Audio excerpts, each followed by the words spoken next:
सत्संगत जी, प्यार से कहना धन निरंकार जी, सेंसे बदलाव धन निरंकार जी। आज यहाँ ट्रेसी में ये समागम रूप हर एक के जो हिस्से में आया, तो ये जैसे शहर का नाम ट्रेसी और मन में वही भाव आए कि कैसे एक अगर हम याद करें तो अपने बचपन में ये स्कूल में कुछ भी आर्ट एंड क्राफ्ट का प्रोजेक्ट होता था तो एक ड्राइंग को ट्रेस करना होता था, उसको उस रूप में कॉपी करना होता था। तो कैसे एक ये भाव अगर हम भक्ति में लाएं कि ये कॉन्सेप्ट्स तो हमको पता है कि एक बंधन की बात है और एक मुक्ति की है, और वो साल्वेशन, वो मुक्ति प्राप्त करने के लिए ये दौड़ कैसे इंसानों ने लगा दी कि अपने हिसाब से फिर एक कॉपी एंड पेस्ट वाले कॉन्सेप्ट पे चले गए कि किसी ने अपने जीवन में ये किया है, उनको तो उपलब्धि मिल गई। एक अगर कोई उदाहरण के लिए अपने किराए के घर में रह रहा है तो उसको वो किराए का घर बंधन लग रहा है, उसके लिए आज़ादी ये है कि अपना खुद का घर हो जाए, खुद खरीदा जाए तो मुक्ति है। एक किसी को और किसी रूप में एक अपने शहर से एक तंगी लगती है, एक अपने माहौल से तंगी लगती है, तो वो शहर या देश बदल के अपनी आज़ादी को समझते हैं कि ये आज़ादी है। तो इस तरह के कॉन्सेप्ट्स किसी भी तरह से हर एक के बहुत पर्सनलाइज्ड हो सकते हैं कि इस जगह पे रह के हम बहुत कंस्ट्रेंट फील कर रहे हैं, तो ये बंदिश टूट जाए तो आज़ादी होगी। जैसे किसी बच्चे से भी पूछ लो तो अक्सर हर एक को यही इच्छा होती है कि अभी स्कूल का टाइम ख़त्म हो, छुट्टी हो जाए, घर पहुँचें और आज़ादी फील हो, खेल सकें। तो कैसे एक ही दुनियावी रूप में तो हम किसी चीज़ से भी आज़ाद हो सकते हैं, पर अक्सर भक्ति में भी बात वही कि सभी ने नकल करनी शुरू कर दी है, ये कॉपी करना शुरू कर दिया है कि अपने जीवन में अगर एक मटीरियलिस्टिक रूप में एक थोड़ा अपग्रेड चाहिए क्योंकि अपने करंट स्थिति में बंदिश लग रही है, एक बंधा बंधा लग रहा है, तो सबने देखा कि ये इंसान तो हर संडे को इस जगह पे जाते हैं, ये इस तरह अपनी एक डिवोशन करते हैं, एक ये इस तरह के रिचुअल्स को करते हैं, और ऐसा करा तो उनके जीवन में देखो कहाँ थे और अब मटीरियलिस्टिक एक इतनी ग्रोथ हो गई है, तो अब हम भी ऐसा करेंगे, हम भी वो कॉपी पेस्ट कॉन्सेप्ट को लेते हैं, जो वो जैसे कर रहे हैं वैसा ही करते जाते हैं कि उनको कुछ ऐसा करके कुछ अचीव हो गया तो हमें भी हो जाएगा। तो ऐसे कर कर के ना जाने इंसान कितनी नादानियाँ कर देता है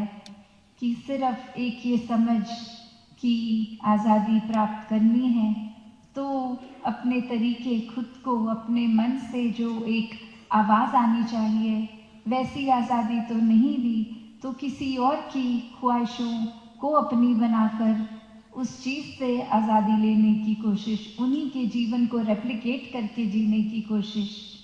तो ऐसे तो जब तक ये अंदर से जैसे वो इनर कॉल वाली बात होती है वो ही आवाज़ नहीं है तो क्यूरियोसिटी नहीं है, वो जिज्ञासा नहीं है,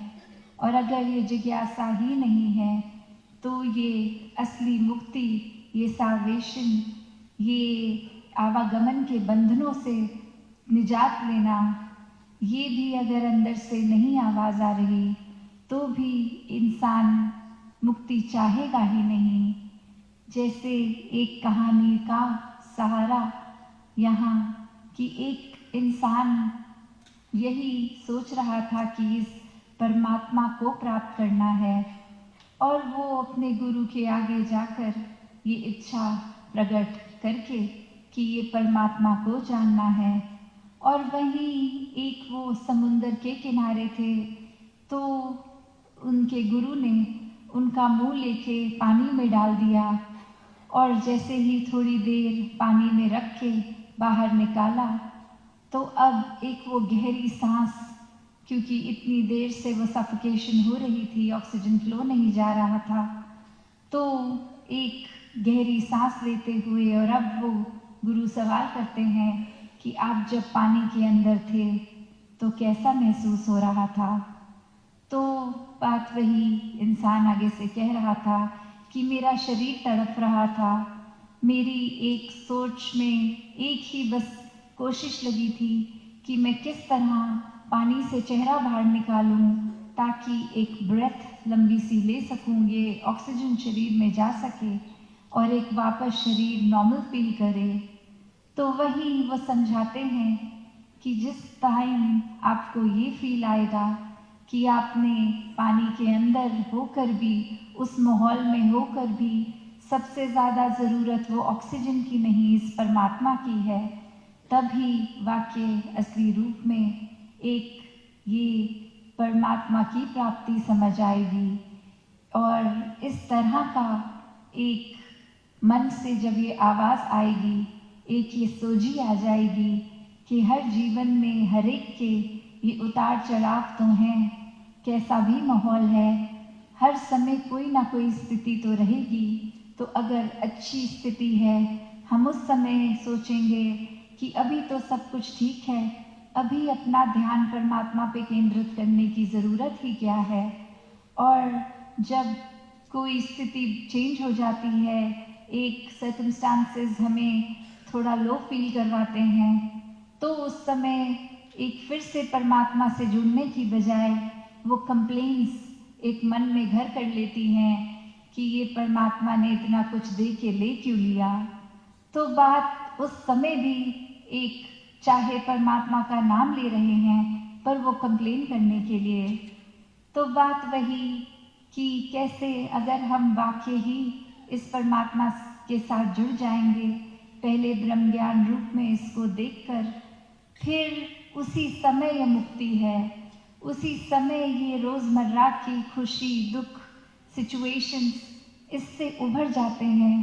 ये ब्लिस, ये आनंद की अवस्था आ जाती है। तो कैसे फिर हर एक की जर्नी यहाँ भक्ति की अपने आप में एक इंडिविजुअलाइज हो जाती है। फिर वो किसी के मोहताज नहीं कि दूसरे क्या कर रहे हैं, क्योंकि वो एक अपनी इंडिविजुअल जर्नी होती है। एक हर समय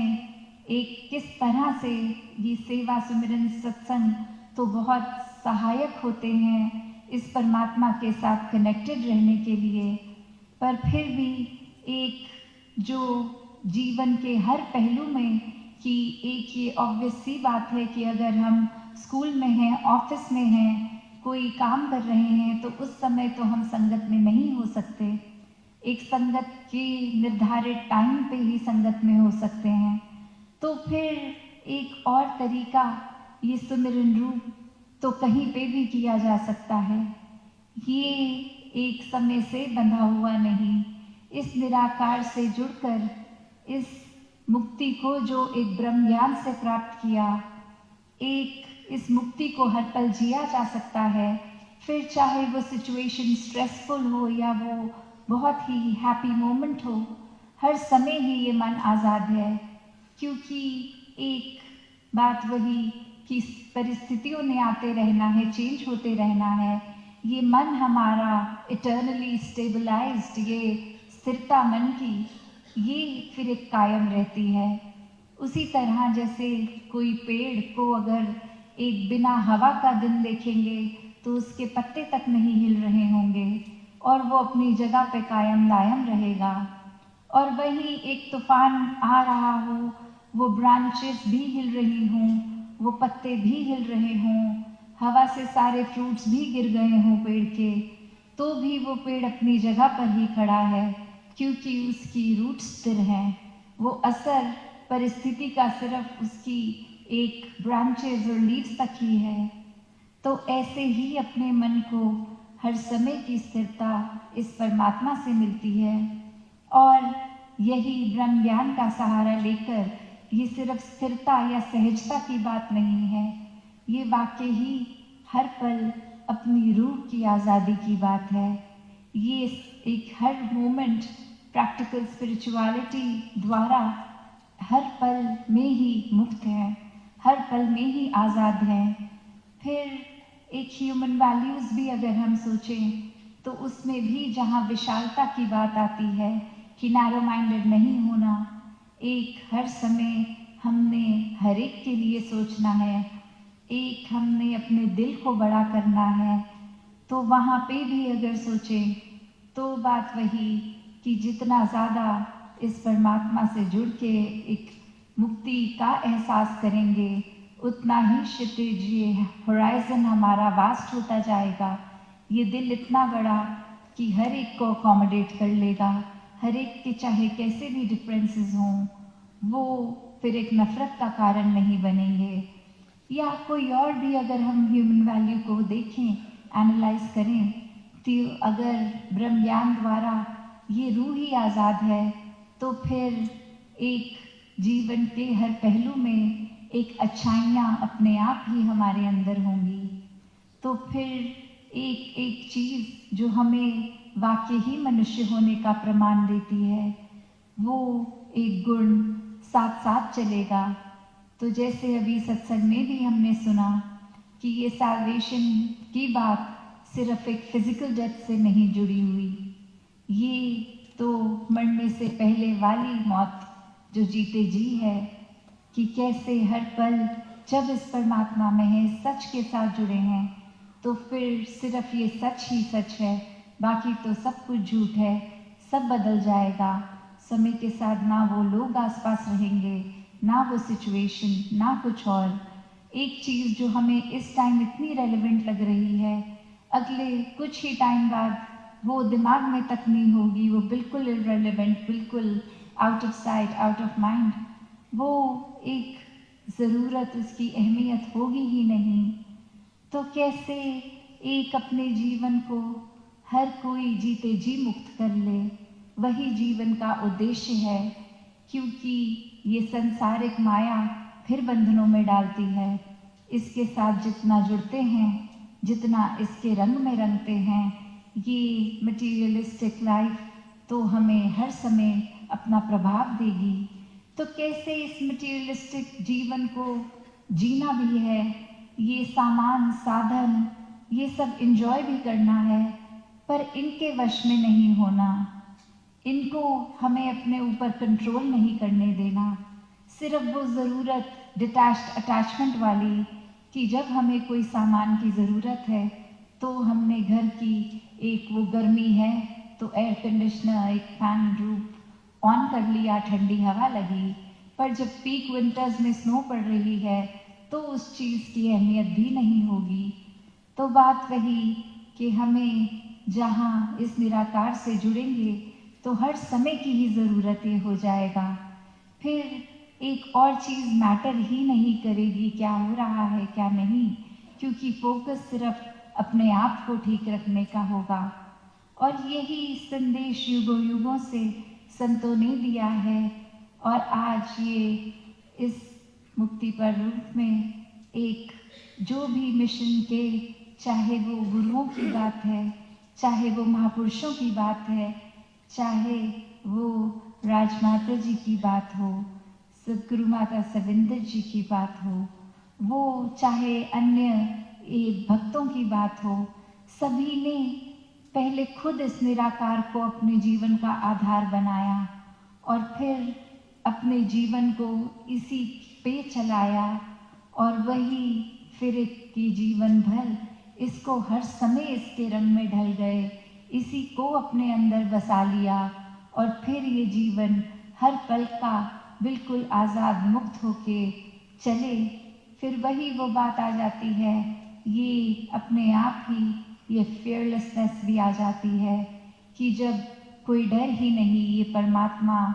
को प्यार करा, इसको मन में बसा लिया, ये साथ है, ये अंग संग है, ये हर समय है, तो फिर ना कोई आगे की चिंता, ना कोई समय को इस तरह देखेंगे कि पहले तो हमारी लाइफ कितनी कंफर्टेबल थी और अब कितने हम अनईजी हैं। नहीं, वो ख्याल तो आएगा ही नहीं। तब भी निराकार था, जो कर रहा था ठीक था, अब भी निराकार है, जो कर रहा है ठीक है। तो कैसे अपने जीवन को हमने जितना ज़्यादा इस निराकार से जोड़ना है उतना ही मुक्ति होगी, और हर पल की ये मुक्ति। और फिर एक समय जब ये जीवन खत्म भी हो जाएगा, वो श्वास, वो डेथ आ जाएगी, तो भी क्योंकि हर समय इसका एहसास है, उस आखिरी पल में भी इस निराकार का एहसास है, तो शरीर से ये जब आत्मा भी आज़ाद होगी तो इसको भी पता है कहाँ जाना है, क्या असली घर है, तो वहीं उस रूप में भी वो साल्वेशन होगी। तो जैसे जैसे एक घड़ी की ओर भी नज़र जा रही है, तो दासी और मन के भाव ना रखते हुए इन्हीं शब्दों से आपसे आज्ञा लेगी। सात संगत जी, धन निरंकार जी।